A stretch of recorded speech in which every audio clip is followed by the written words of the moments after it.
How many of you have had a eureka moment where you suddenly realized the answer to a problem that you had been working on for a long time, maybe a problem at work or a relationship problem, an incredibly intense experience that not only changed the direction of your life, but actually changed the very essence of your being and changed everything that you knew and understood about the nature of life itself? How many have had that experience? Well, what do we call these experiences? Can we call them enlightenment? Have you ever felt like something is missing, like there's more to life than what meets the eye? That quiet longing, that deep sense of searching has been with you all along. But what if the very act of searching is the one thing keeping you from finding what you're looking for? Stop chasing what you've always had. The more you seek enlightenment, the further away you get from realizing that you've always been enlightened. It sounds like a riddle, but it's the truth that sages and mystics have tried to teach for centuries. You've chased it through achievements, possessions, relationships, and even spiritual practices, hoping that one day you'll find the answer. But no matter how much you gain or learn, the emptiness lingers. Think about it. If you're searching for something, it means you believe you don't have it. The seeker is always separate from the sought. Many spiritual traditions suggest that enlightenment is not something to be gained, but rather something to be recognized as always present. It's not a reward for good behavior or hard work. It's your natural state, the essence of who you are, beneath all the layers of identity, beliefs, and fears. The problem is that you've been conditioned to believe that you're incomplete, flawed, and separate from the divine. From the moment you were born, you were taught to see yourself as a limited being, defined by your body, mind, and experiences. You learned to label everything, to divide the world into good and bad, right and wrong, me and not me. One of the most powerful historical examples of always chasing enlightenment can be found in the story of Alexander the Great. Born into royalty and tutored by Aristotle, Alexander was driven by an insatiable desire to conquer. He set out to build the largest empire the world had ever seen, believing that with each new territory he would finally find fulfillment and immortality. From Greece to Egypt, from Persia to India, Alexander conquered nations with remarkable speed. But no matter how much he achieved, it was never enough. He kept pushing forward, chasing glory, power, and a sense of completeness that always seemed just out of reach. His ambition was legendary, but so was his restlessness. According to historical accounts, after conquering India, Alexander wept because there were no more worlds to conquer. This relentless pursuit mirrors the human condition, the constant chase for more, whether it's success, love, wealth, or enlightenment. It's the belief that happiness lies in the next achievement, the next possession, or the next milestone. But like Alexander, many find that even when they reach their goals, the feeling of incompleteness remains. Why? Because they are chasing false ideas. They are seeking fulfillment outside themselves, not realizing that what they seek has always been within. Alexander's story is a powerful illustration of the illusion of separation, the belief that something outside of us will complete us. In his pursuit of greatness, he overlooked a fundamental truth. You are already whole. His desire for conquest was, at its core, a desire to conquer his own sense of emptiness. Yet the more he achieved, the more his inner void grew. This directly relates to the idea that you do not become enlightened, you realize you always were. Enlightenment is about seeing through the illusion that something outside of you can give you what you already possess. It's about recognizing that the fulfillment you seek is not in the next achievement, but in realizing your true nature, unchanging, complete, and ever-present. The illusion of separation keeps you trapped. This illusion of separation is what keeps you trapped, chasing after enlightenment as if it's something outside yourself. But the truth is, the only thing separating you from enlightenment is the belief that you're separate. Once you see through that illusion, you won't become enlightened. You'll realize you always were. Had Alexander turned his gaze inward instead of outward, he might have discovered that the true conquest is not of lands and empires, but of the mind and its illusions. His life serves as a reminder that no amount of chasing can bring you closer to what you already are. Once you understand this, the chase ends and peace begins. This isn't just philosophical talk. It's a truth that's been echoed by mystics and sages throughout history. The Buddha didn't become enlightened. He realized his true nature by letting go of everything he thought he was. Jesus said, "The kingdom of heaven is within you, not somewhere far away." Lao Tzu taught that the Tao is ever present, but only the empty mind can see it. But how do you see through the illusion of separation? How do you realize that you're already enlightened? The first step is to question everything you believe about yourself. Who are you really? Are you your name, your body, your thoughts, your past, or your achievements? Or are these just labels, stories you've been telling yourself for so long that you've come to believe they're real? Imagine waking up from a dream. In the dream, you might have been rich or poor, happy or sad, successful or a failure. But the moment you wake up, none of it matters because you realize it was just a dream. In the same way, enlightenment is waking up from the dream of separation, realizing that all the labels and identities you've been clinging to are just illusions. This is why ancient teachings emphasize the need to die before you die. It's not about physical death. It's about letting go of the false self, the ego that keeps you trapped in the illusion of separation. When the ego dies, the illusion shatters, and what's left is your true nature, pure awareness, boundless and free. But the ego is a master of deception. It doesn't want to die, so it convinces you that enlightenment is something to be achieved, a goal to be reached. It keeps you chasing after spiritual experiences, practices and teachings, all the while reinforcing the illusion that you're separate from enlightenment. The ego loves the search because the search keeps it alive. As long as you're searching, you're identified with the seeker, the separate self that feels incomplete and unworthy. But the moment you stop searching and look within, the illusion crumbles, and you realize that you were never separate to begin with. This is why Zen masters tell their students to kill the Buddha. It's not about rejecting spirituality, but about letting go of the idea that enlightenment is something outside yourself. It's about breaking free from the illusion of seeking and recognizing the enlightened nature that's always been there. But how do you stop seeking when the desire for enlightenment is so strong? How do you see through the illusion when it feels so real? The answer is simple yet profoundly challenging. By being fully present, not as a technique or practice, but as a complete surrender to the now. Presence is the doorway to enlightenment because it takes you out of the mind, where the illusion of separation is created. The mind is always in the past or future, comparing, judging and seeking. But in the present moment there's no separation, no duality, no seeker and no sought. There's only awareness, pure and unconditioned. This is why spiritual masters emphasize mindfulness, meditation and self-inquiry, not as tools to achieve enlightenment, but as ways to break the habit of identification with the mind. When you're fully present, the mind's stories lose their grip, and you begin to see through the illusion of separation. The mind will fight back, but so can you. But be warned, the mind will fight back. It will distract you, confuse you, and convince you that enlightenment is still somewhere in the future. It will tell you that you're not ready, not worthy, not enlightened enough. But these are just more illusions, more layers of the false self. The truth is, you're already enlightened, you've always been.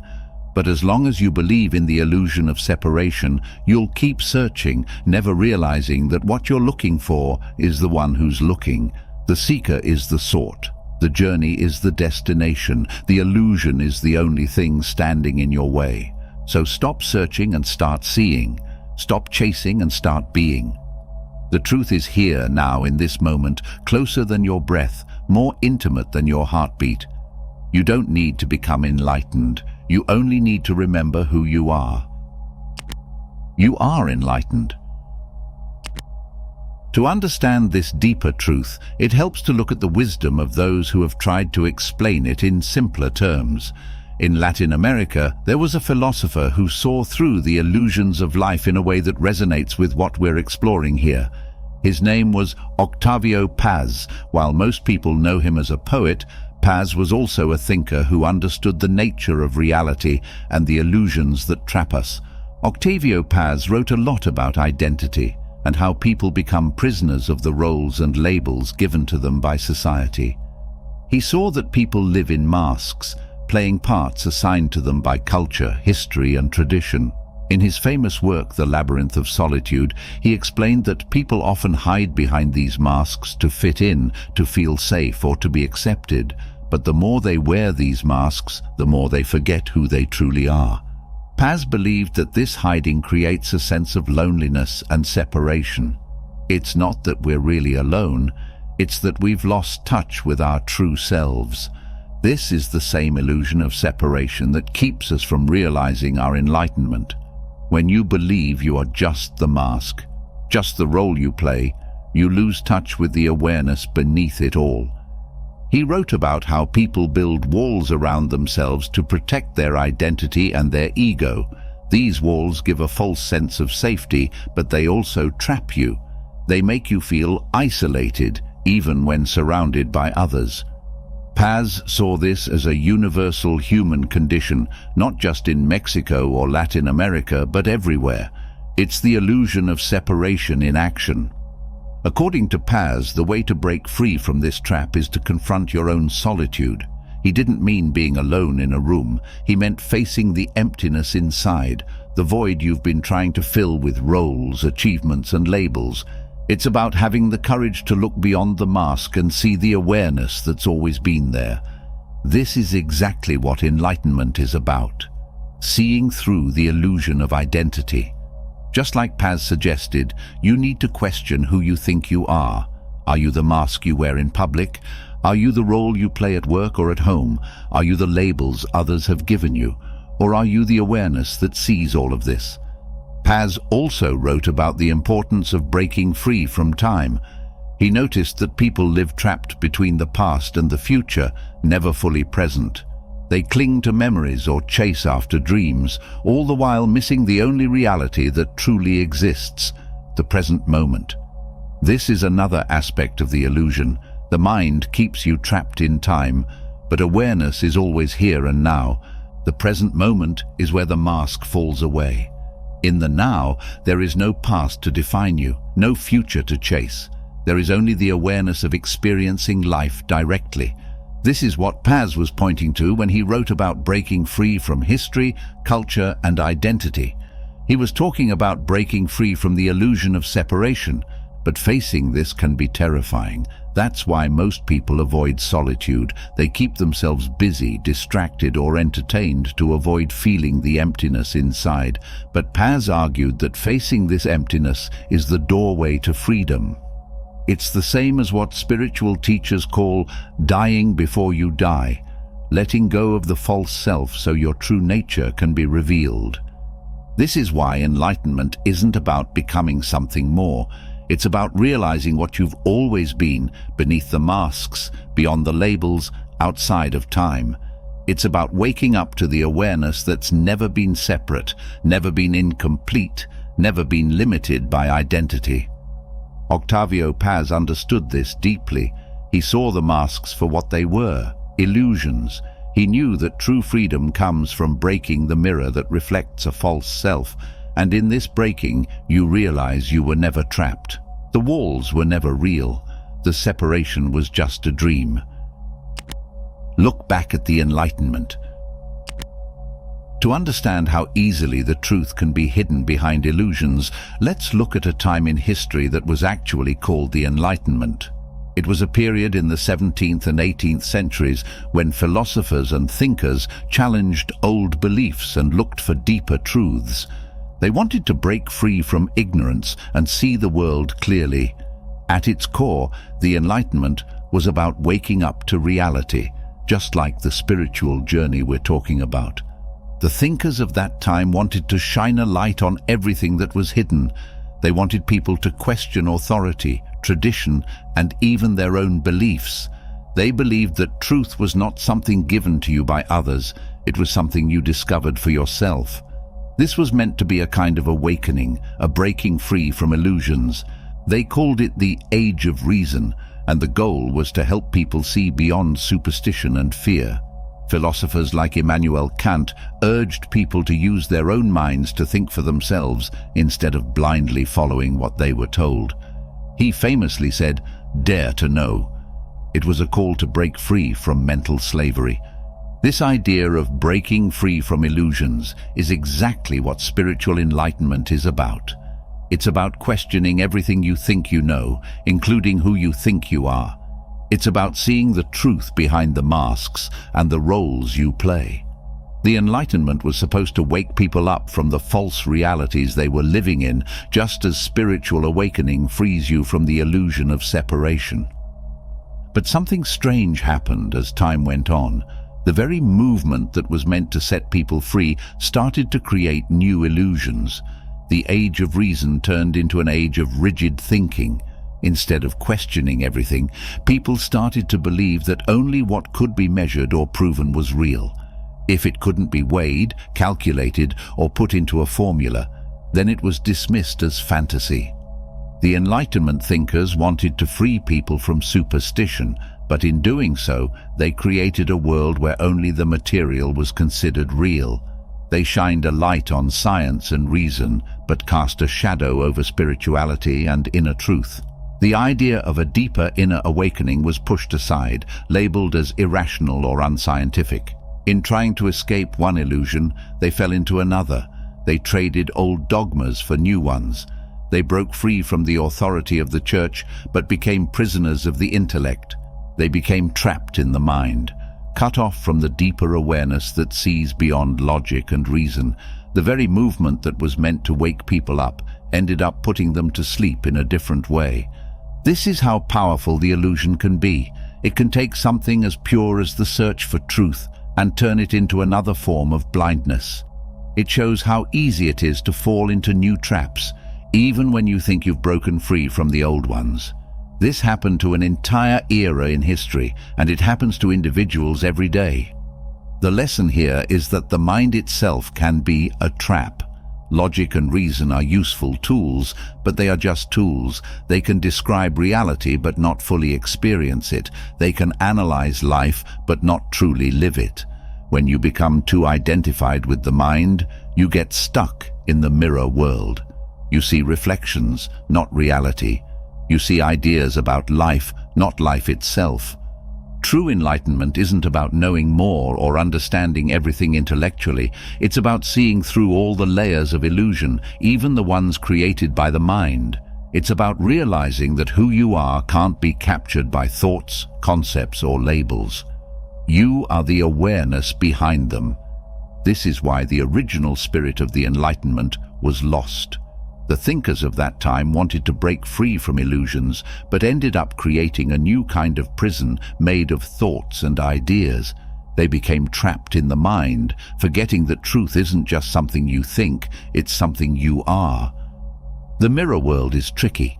It can reflect back to you exactly what you want to see. It can make you believe that because you understand something intellectually, you've experienced the truth. But real awakening is beyond understanding. It's a direct experience of reality as it is, without filters, labels, or judgments. This is what the Enlightenment was meant to achieve, but didn't. It sought freedom, but ended up in a different kind of bondage. It looked for truth, but mistook reflections for the real thing. It was a near miss, a powerful reminder of how easily the illusion can deceive even the greatest minds. That's why awakening is not about becoming more knowledgeable or more intelligent. It's about breaking free from the mind itself. It's about shattering the mirror and seeing the world directly, with no filters. When that happens, you don't become enlightened. You realize you always were. Reach the core of reality. To dig even deeper, let's examine the work of one of the most influential philosophers of the Enlightenment, René Descartes. Known as the father of modern philosophy, Descartes set out to find truth by doubting everything. He wanted to break free from illusions and get to the core of reality. His method was radical. He questioned everything he had ever been taught, everything he saw, and even his own existence. This led him to his famous statement, "I think, therefore I am." At first glance, it seems like he found the ultimate truth. If he could doubt everything but was still able to think, then at least his own mind must be real. This was meant to shatter all illusions, to find a rock-solid foundation for truth. But here's the twist. In his search for truth, Descartes ended up building a new kind of prison, a prison made of thought itself. By making thought the foundation of his reality, Descartes unknowingly created one of the strongest illusions in human history, the idea that you are your mind. He separated mind and body, spirit and matter. In his view, everything outside of thought was uncertain. Only the thinking mind was reliable. But this is the very illusion that keeps us trapped. When you believe you are your thoughts, you become a prisoner of the mind. You get lost in endless thinking, analyzing and overanalyzing. You start living in your head, cut off from the present moment and the deeper awareness that exists beyond thought. Descartes didn't intend this, but his philosophy laid the groundwork for a world that sees the mind as the center of everything. Think about how this plays out today. People are constantly lost in thought, worrying about the future, regretting the past, analyzing every little thing. They live in a mental world of concepts, labels and judgments. They see everything through the filter of the mind, never experiencing reality directly. This is the mirror world, the illusion that makes you believe the reflection is more real than what's being reflected. Descartes' philosophy didn't just influence other thinkers, it shaped the modern world.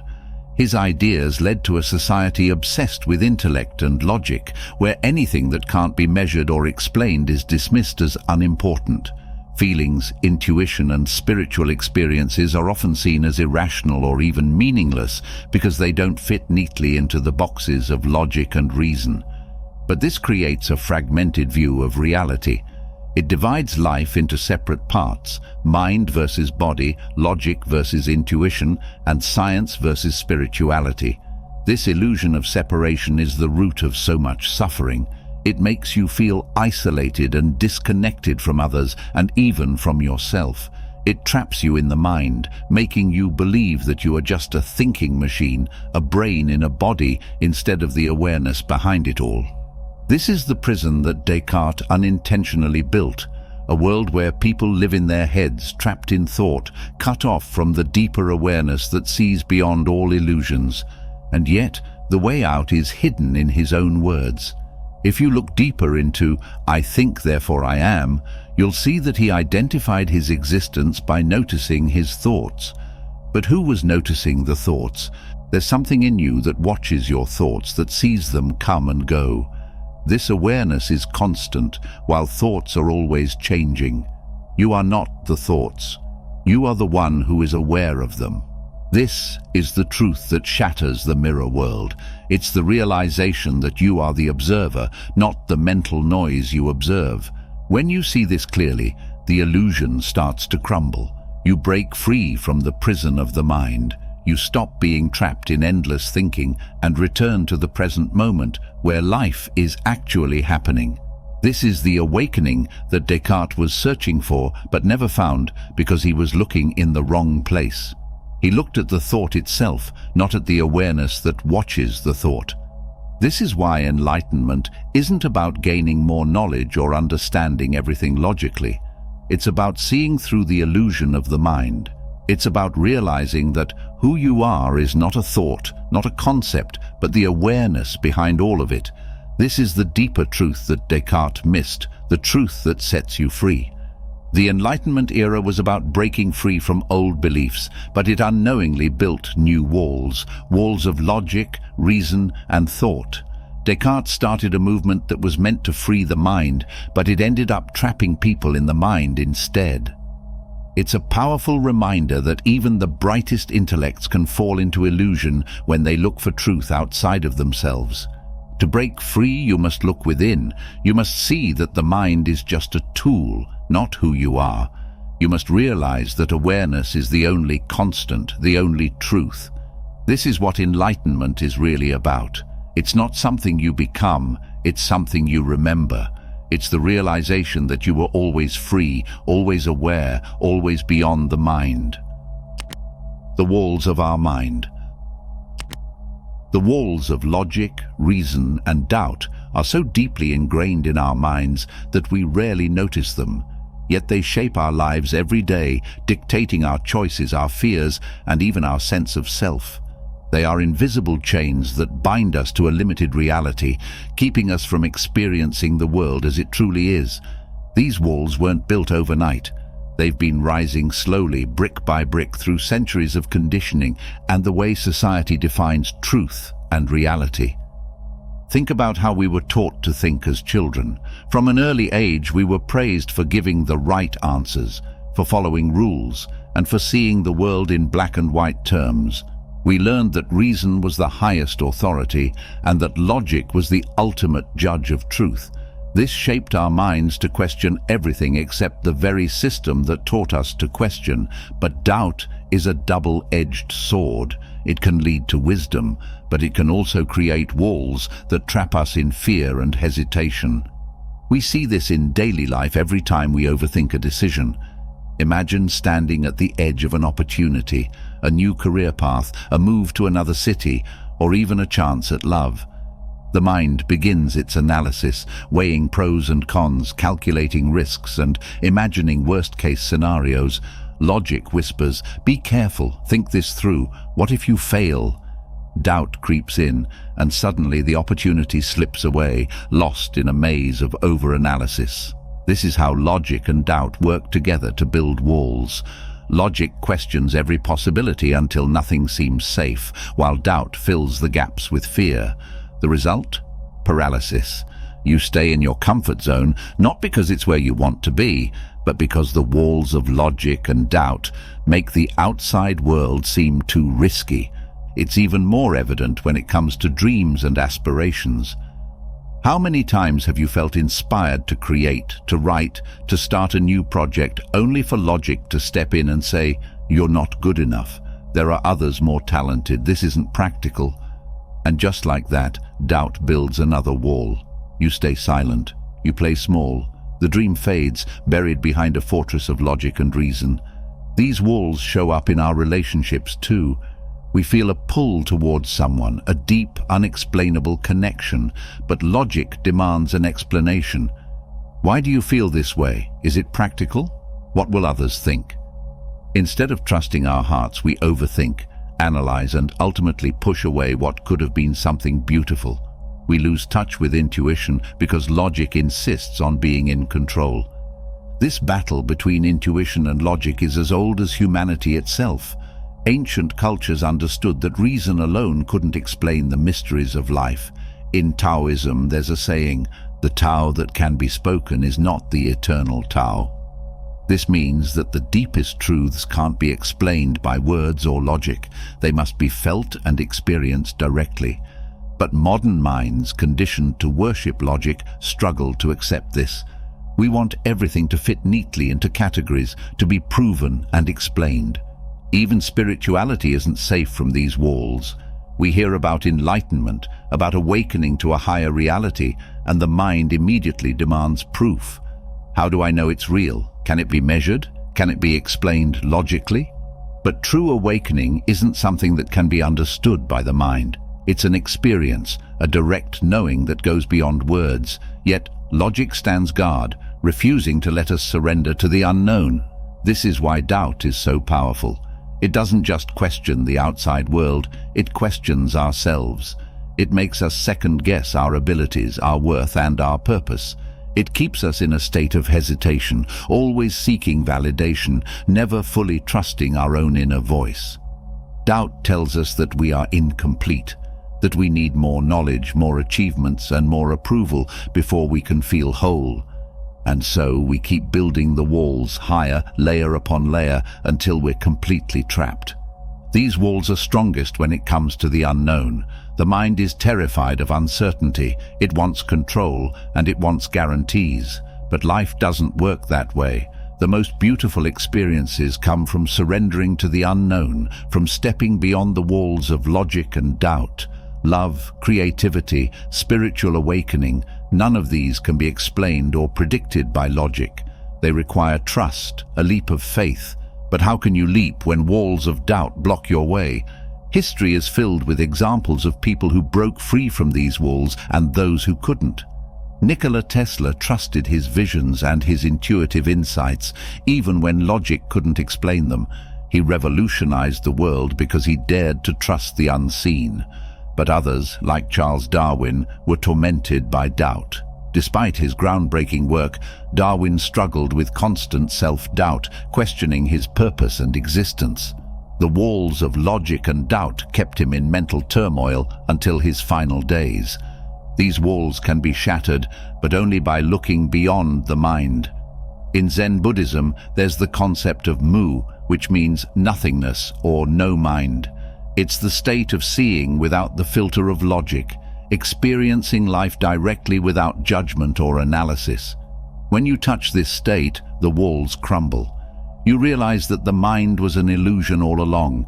You see that behind all the doubts and fears, you were always whole, always complete. To break free, you must first see the walls for what they are, mental constructs, not reality. They are habits of thought, inherited beliefs, and societal conditioning. They are not you. When you recognize this, you start to question the questions, to doubt the doubt itself. You begin to trust the deeper awareness that exists beyond the mind. This is the awakening that the mystics spoke of, the enlightenment that philosophers like Descartes missed. It's not about solving life's mysteries through logic or reason. It's about seeing through the illusion of the mind and realizing that you are always free. It's about breaking the mirror that reflects doubt and fear and stepping into the truth of who you really are. Once you see this, the walls lose their power. You stop over-analyzing, stop second-guessing, and start living. You trust your intuition, your heart, your soul. You embrace the unknown, not as a threat, but as a vast ocean of possibilities. You realize that life is not meant to be understood, it's meant to be lived. And in that living, you find the freedom that was always there, waiting for you beyond the walls. It's something you remember. Enlightenment is not something you achieve, it's something you remember. Most people spend their lives searching, seeking fulfillment, purpose, and the elusive state of enlightenment. They read books, practice meditation, and follow gurus, all in pursuit of something they believe they lack. But the great sages and mystics have always taught that enlightenment isn't about gaining something new. It's about realizing what's always been there. This is the core teaching of Advaita Vedanta, a school of Hindu philosophy that means non-duality. It teaches that there is no separation between you and the divine, between the seeker and the sought. The only thing that creates the illusion of separation is the mind, the ego, the layers of identity that you've accumulated over time. The moment you look beyond them, you realize that you were never incomplete, you were never separated, you were always whole, always enlightened. Think of it like the sun hidden behind the clouds. The sun doesn't stop shining just because you can't see it. In the same way, your true nature, pure consciousness, infinite awareness, has always been present. It's just been covered by thoughts, beliefs, and illusions of who you think you are. Ramana Maharshi, one of the greatest spiritual teachers of the 20th century, emphasized this truth. He taught the practice of self-inquiry, asking the question, "Who am I?" Not to find an answer, but to strip away all the false identities, body, mind, emotions, achievements, failures that cloud your awareness. He said that the very search for enlightenment is what keeps you from realizing it, because it reinforces the illusion that you are not already that which you seek. This echoes the teachings of Lao Tzu, the ancient Chinese sage and author of the Tao Te Ching. He spoke of the Tao, the formless essence that underlies all things.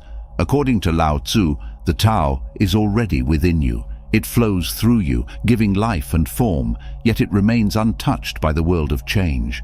The moment you stop trying to find it, the moment you surrender your desires and ambitions, the Tao reveals itself. You realize that you are not just in the universe is within you. This is why enlightenment is often called an awakening. It's not about transforming into something greater, it's about waking up from the illusion of limitation. It's about seeing that the prison walls were never real, that the door was always open. The Buddha himself described enlightenment as the end of suffering, not because life becomes perfect, but because you stop identifying with the part of you that suffers. You see that pain and pleasure, joy and sorrow are waves on the ocean of consciousness. They rise and fall, but the ocean itself remains unchanged. You are that ocean, vast and limitless, untouched by the storms that pass over your surface. This understanding brings you to the concept of Tat Tivam Asi, a Sanskrit phrase from the Upanishads meaning that thou art. It is the realization that you are not a separate, limited being. You are the divine consciousness that pervades everything. You are the creator and the creation, the dreamer and the dream. Once you see this, the search ends. The seeker dissolves, and only the awareness remains. Eckhart Tolle, a modern spiritual teacher, speaks of this in his book, The Power of Now. He describes enlightenment as the realization of the present moment, where past and future dissolve, and only the eternal now remains. In this state, you see that time is an illusion, that all suffering comes from identification with the mind. When you drop this identification, you awaken to your true self, the pure, formless awareness that has always been there, silently observing, untouched by the passage of time. This is why the sages say, you do not become enlightened, you realize you always were. It's not about achieving a higher state or accumulating spiritual power. It's about stripping away everything that is not you until only your true essence remains, boundless, timeless, ever-present. So stop searching, stop seeking. Sit quietly and look within. Who is the one that seeks? Who is the one that suffers? Who is the one that questions? Trace it back to its source, and you will find that the answer has always been there, waiting patiently for you to notice. The truth is simple. You are already that which you seek. You always have been.